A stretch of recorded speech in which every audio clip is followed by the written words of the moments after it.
이번 한 주간 묵상집을 통해서 우리가 함께 묵상하고 함께 주제로 나누고자 했던 것은 훈련자에 대한 이야기였습니다. 우리가 훈련자의 삶을 살아가는 것이 왜 필요하냐? 우리가 예수를 믿게 하시는 성령의 그 깨달음의 은혜가 우리 가운데 있어져서 예수님이 대속의 주가 되시고 내가 죄인이며 내가 그분의 대속의 은혜로만 구원받는다 하는 이 구원의 놀라운 진리를 깨닫는 게 이 성령 하나님으로 말미암아 우리에게 깨달아져서 우린 예수를 주라 시인하고 우리를 구원하신 그 놀라운 은혜와 사랑을 고백함으로 구원에 이르는 그 하나님의 귀한 선물을 받게 되는 것이 우리 가운데 주어진 것입니다. 근데 이 놀라운 은혜가 주어졌다고 예수님이 우리의 구속주가 되시고 대속주가 되시고 나는 죄인이고 그분의 대속의 죽음을 믿는 우리에게 구원의 은혜가 주어져서 영원한 형벌의 지옥으로부터 하나님의 영원한 하나님의 나라에 함께할 수 있는 이 은혜가 주어졌다고 해서 하나님의 모든 뜻을 알고 성경의 모든 것을 다 아는 것은 아니다.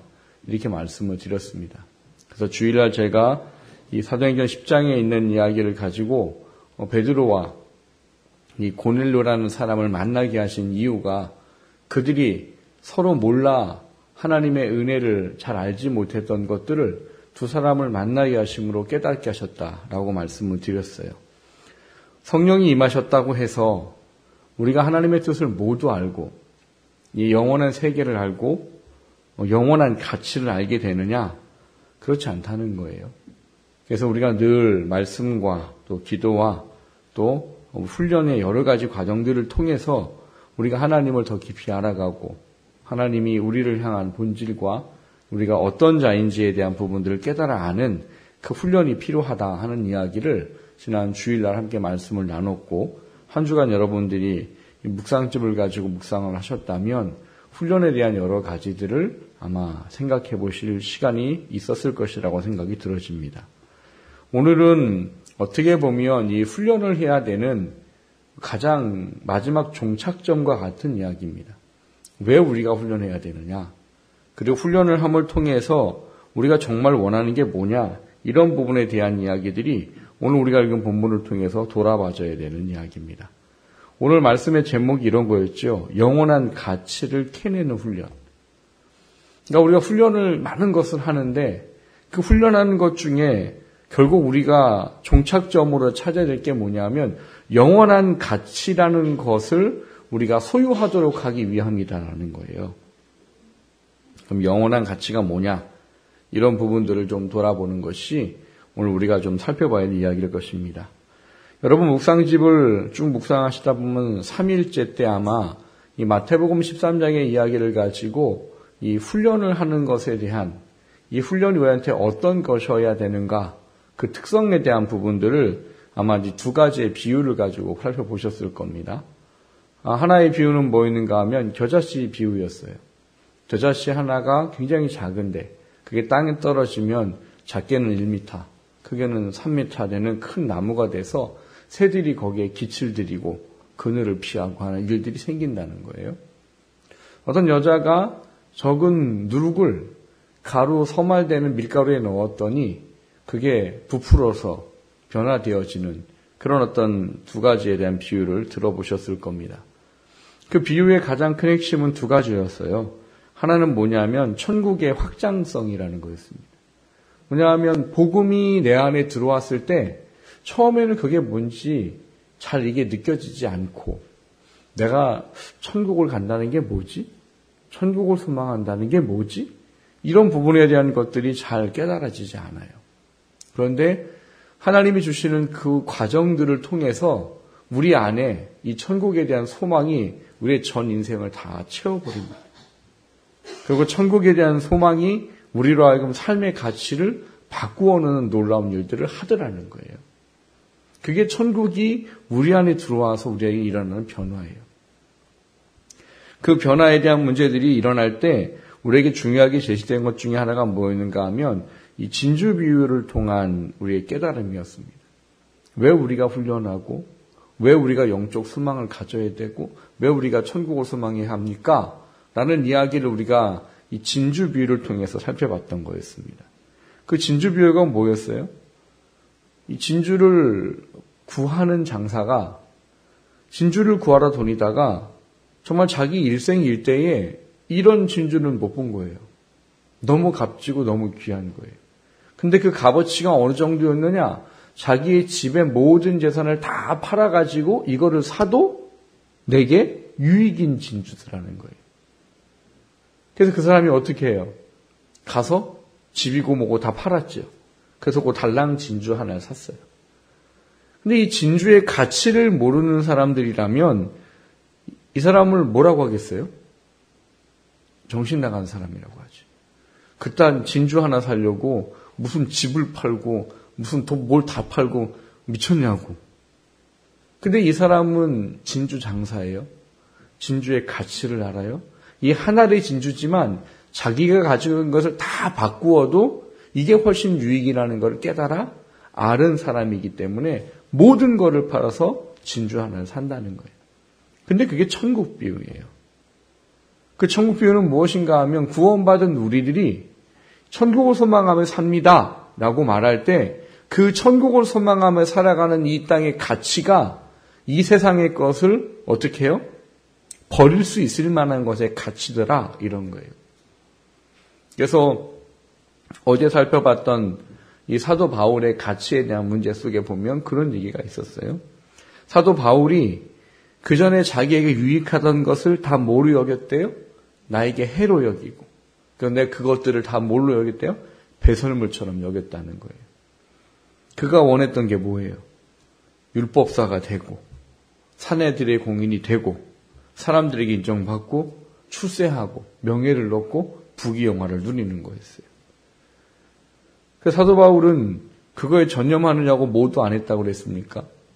결혼도 하지 않았다는 거예요. 사도 바울 나이가 한 40대 됐을 거라고 본다고 그래요. 근데 결혼을 안 했대요. 왜? 오로지 자기가 추구하는 것을 얻기 위한 열심 때문에. 근데 그런 사도 바울이 그 율법의 열심을 가지고 사람들에게 인정을 받고 율법사가 되고 사내고 드린 공회원이 되고 하는 그 과정을 거치기 위해서 그가 뭘 한 거예요? 예수 믿는 사람을 잡아다가 가두고 죽이는 일을 마다하지 않고 했던 사람이란 말이에요. 근데 그가 누구를 만났습니까? 부활하신 예수 그리스도를 만난 거죠. 거짓말인 줄 알았어요. 사기꾼들인 줄 알았어요.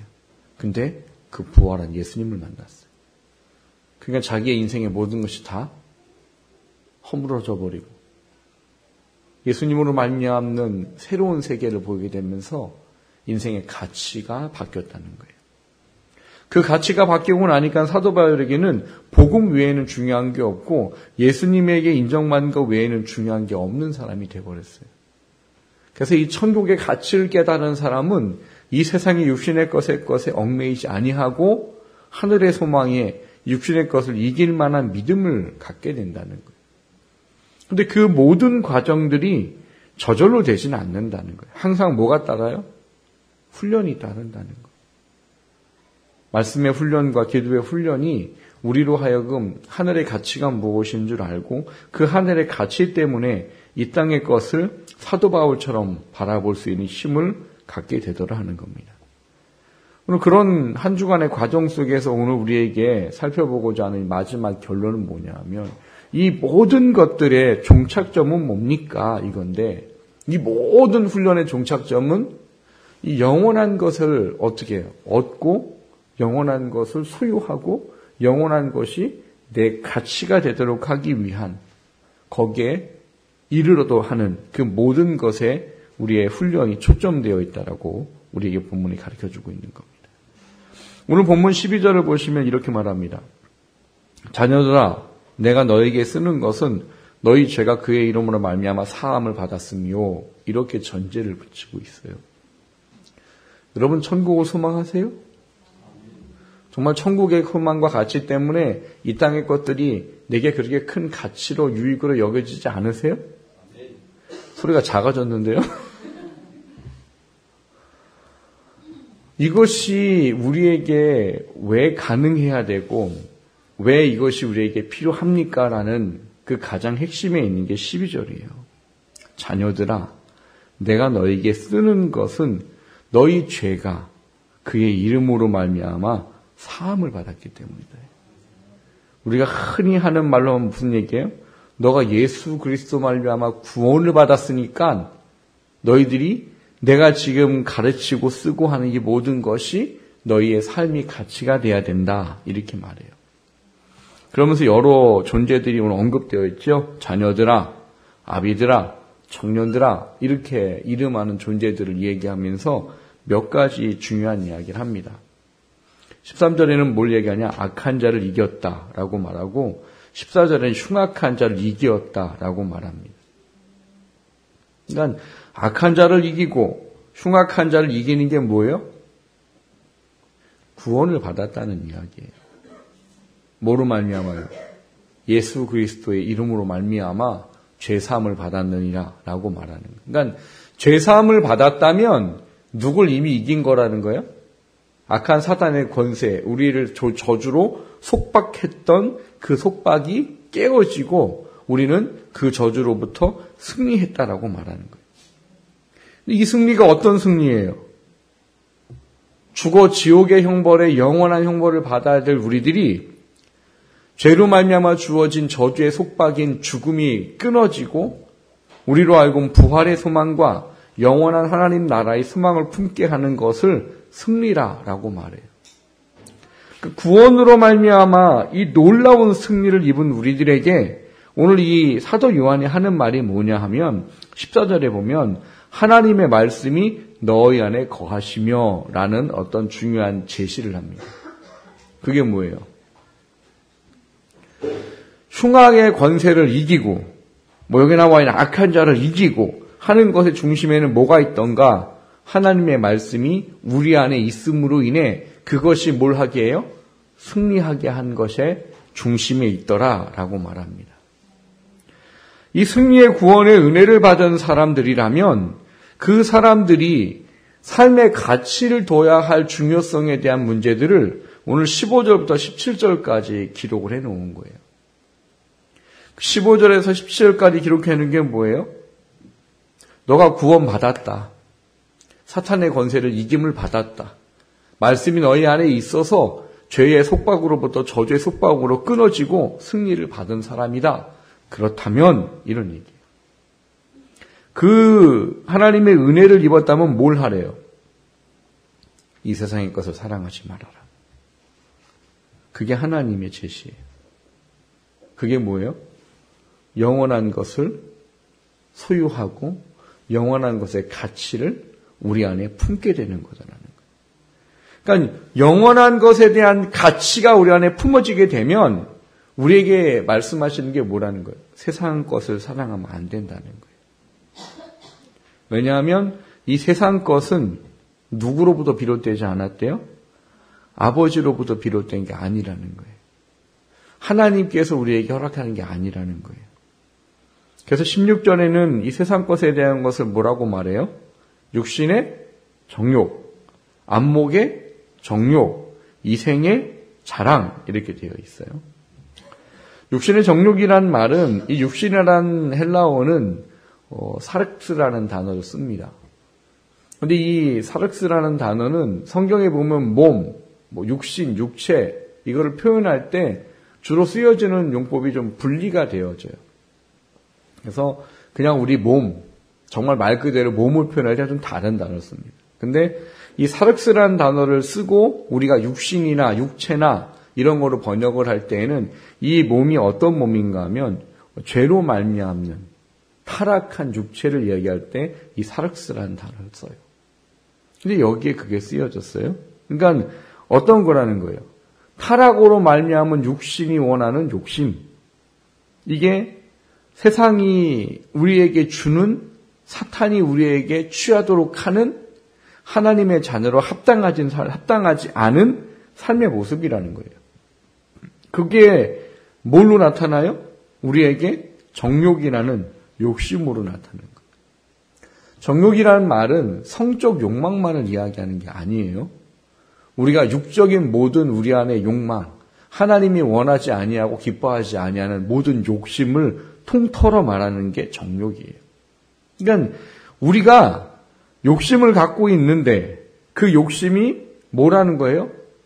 타락한 우리의 본성으로부터 비롯되어져 우리로 하여금 하나님이 원하는 곳에 있지 못하도록 하는 욕망, 이게 우리 안에 있다는 거예요. 그리고 사탄은 늘 그거를 어떻게 해요? 부추긴단 말이에요. 근데 거기에 마음을 내어주게 되면 결국 우리는 영원한 가치의 것을 소유하기 어렵다는 거예요. 두 번째는 안목의 정욕이에요. 안목의 정욕은 이 외적인 것을 볼 때 그것이 우리로 하여금 유혹을 불러일으키게 하는 것을 이야기합니다. 우리가 잘 쓰는 말 중에 견물생심이라는 게 있죠. 뭔가 물건을 자꾸 보면 갖고 싶은 마음이 생긴다. 그런 개념하고 좀 비슷한 이야기예요.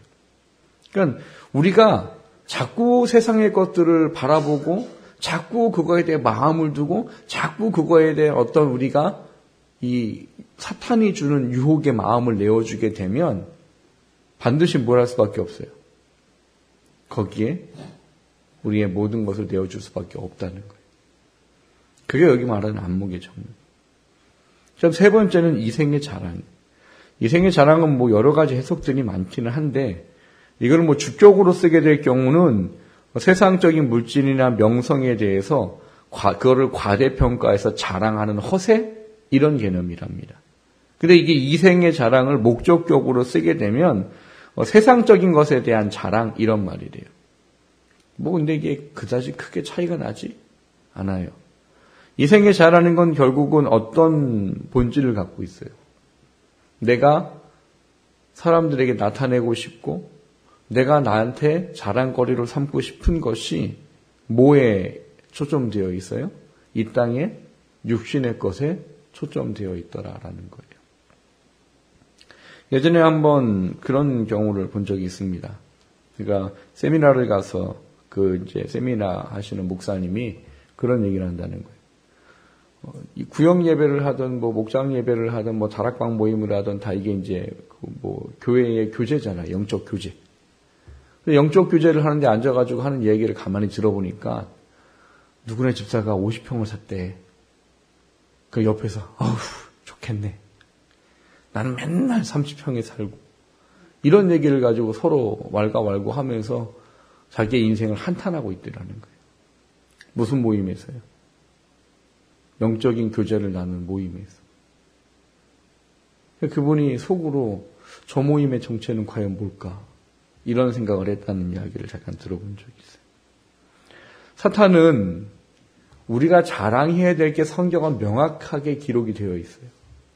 근데 그 하나님이 원하는 자랑을 하지 아니하고 이 땅의 것에 대한 내 욕심을 또 내가 소유한 것을 자랑하고자 하는 그 욕망을 우리한테 늘 불어넣어 준다는 거예요. 근데 이 세 가지의 이야기들은 결과적으로 뭘 우리한테 가져다 줍니까? 여러분, 요 세 가지에 빠지면 우리는 영원한 가치를 잊어버립니다. 영원한 가치를 잊어버리고 영원한 가치가 아닌 것에 가치를 두고 살아요. 여러분, 그리스도인은 삶의 가치가 명확해야 되는 사람이에요.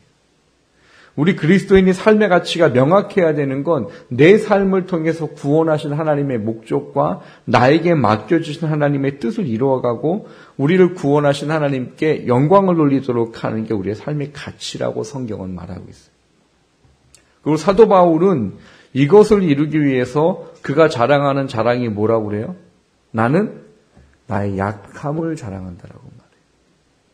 왜? 내 약할 곧 그때가 강함이니. 내가 그리스도로 말미암아 능력을 얻게 된다라는 그 하나님의 진리를 깨달아 알게 된다는 거예요. 중요한 것은 그 세상에서 말하는 세 가지의 사탄의 유혹에 빠져버리지 않도록 우리가 늘 아까 본문에서 이야기했듯이 말씀이 우리 안에 있을 때 그 말씀이 우리로 하여금 이긴 싸움 속에 살아갈 수 있도록 해준다라는 사실이에요. 여러분, 예수님을 믿기 전에 또 예수님을 믿고 난 이후에도 하나님을 인격적으로 만나고 하나님의 영원한 가치가 깨달아지기 전과 그것이 깨달아지고 난 이후에 여러분의 삶의 한번 모습들을 돌아보십시오. 그 전에 여러분이 소망했던 것은 뭐였을까요? 여러분 예수님 믿기 전에, 여러분 예수님 인격적으로 만나기 전에 여러분의 소망은 뭐였어요? 안 믿는 사람하고 다를 게 없는 거죠. 좀 더 잘 먹고, 좀 더 잘 살고, 좀 더 넓은 집에 살고, 내 자식들은 다 성공하고, 나랑 관계되는 모든 것들은 다 형통하고. 이게 그냥 인생의 목적인 거예요. 근데 예수를 믿고 하나님을 인격적으로 만나고 하늘에 대한 영원한 가치가 무엇인지 깨달아지게 되고 난 이후에는 그 삶의 방향이 바뀌어질 수밖에 없다는 사실인 거예요. 근데 그 모든 것들을 우리가 저절로 알아지게 되느냐? 그렇지 않다는 거예요. 그게 하나님의 말씀이 하나하나 우리 가운데 우리의 삶을 비춰보게 하고 그 말씀이 우리로 하여금 이게 옳으냐 저게 옳으냐에 대한 문제를 깨달아 알게 하는 그 과정들을 통해서 우리 안에 뭐가 있어져요? 진정한 것에 대한 소망이 우리 안에 세워진다는 거예요. 여러분 사도 바울이라는 사람이 어떤 사람입니까? 성공을 위해 모든 것을 다 했던 사람이에요. 그가 했던 일이 자기 성공을 위해서 뭐까지 한 거예요? 사람들을 감옥에 가두고 죽이는 일조차도 불사했던 사람이 사도 바울이에요. 그의 가치가 뭐였는데요? 성공인 거죠. 율법사가 되고 서기관이 되고 사내들의 공회원이 되어서 권력을 손에 쥐고 살아가는 것. 그게 사도 바울의 소망이었어요. 그게 사도 바울의 가치였어요. 근데 부활하신 예수님을 만나고 난 이후에 자기의 죄가 얼마나 대단한 것인 줄 알고 죄사함의 은혜를 입고 그런 또 자기를 이방인에게 복음을 전하는 사도로 세우신 하나님의 그 은혜를 알고 난 이후에 사도 바울은 바뀔 수밖에 없었던 거예요. 성령으로 말미암아 깨달아진 하늘의 소망과 성령으로 말미암아 자기에게 주어지는 이 변치 아니하는 영원한 가치를 깨닫게 되니까 자신의 모든 것들은 스스로가 해로 여기고 배설물로 여길 수밖에 없었다는 겁니다. 사랑하는 성도 여러분, 예수님을 믿으셨지요? 지금 천국을 향하여 가고 계시지요? 천국을 소망하고 계시지요? 그렇다면 이 사도 바울의 고백이 지금 내 고백인지 점검해 보셔야 합니다. 정말 예수님 믿기 전에 내 가치와 소망이 사도 바울처럼 그게 나한테 해라고 여기는지. 저는 가끔 그렇게 기도할 때가 있어요. 하나님, 제가 정말 저를 유익되게 살게 해주세요. 하나님, 정말 제가 저를 사랑할 수 있게 해주세요. 제가 이런 기도를 왜 할까요? 제 삶이 하나님 앞에 합당하지 못할 때입니다. 어떤 이유에서건 내가 하나님 앞에 합당하지 못한 것에 마음이 맞춰져서 살아가게 되면 결국 내 안에 하나님을 만날 때 영광이 주어지는 게 아니라 부끄러움이 주어지기 때문입니다. 사람들은 예수를 믿었음에도 불구하고 자기를 유익되게 하는 것이 육적인 것이라고 생각하는 착각을 가지고 살아요. 근데 그건 나에게 정말 유익이 아니라는 겁니다. 그래서 사도 바울은 자기에게 유익하다고 여겼던 그것을 이제 해로 여긴다는. 왜요? 그렇게 여기지 않고서는 내가 천국을 소망하고 하나님의 나라를 온전히 소망할 수 없기 때문이라. 여러분, 아까 살펴봤던 세 가지가 내 안에 가득 차 있는데 천국이 바라봐질까요? 하나님의 뜻이 바라봐질까요? 절대 바라볼 수 없습니다. 그래서 하나님은 우리에게 이 사도 바울의 이 고백이 영원한 가치를 소유할 수 있도록 하는 우리의 깨달음이 되기를 원하는 겁니다. 하나님은 우리에게 갈라서 6장 8절에 보면 이런 말씀하세요. 자기의 육체를 위하여 심는 자는 육체로부터 썩어질 것을 거두고 성령을 위하여 심는 자는 성령으로부터 영생을 거두리라. 나는 어떤 가치를 가지고 사느냐? 나는 좀 뭘 심고 있느냐? 그게 돌아봐줘야 합니다. 그리고 사도 바울의 고백처럼 이전에 내가 유익하다고 여겼던 그것들을 하나님 앞에 해로 여길 줄 아는 그 훈련이 되어져야 된다는 거예요. 그 훈련이 될 때 사도 바울에게 나타난 게 뭐냐? 나는 자족에 일체 자족하는 비결을 배웠나니 이렇게 말해요. 여러분 하나님 주신 것에 만족하세요? 아니면 더를 원하십니까? 물론 더 있으면 좋을 수도 있어요. 근데 그게 나를 삼킬 수도 있다는 얘기예요. 그렇기 때문에 우리는 하나님의 뜻을 가지고 나를 바라봐야 된다는 겁니다. 원하기는 우리가 무엇을 훈련하는가, 이 훈련의 종착점은 영원한 가치를 소유하기 위한 것에 있다는 것을 다시 한번 돌아보시기를 주님의 이름으로 축원합니다. 그리고 사도 바울과 같은 고백이 우리 가운데 있어질 수 있기 원합니다.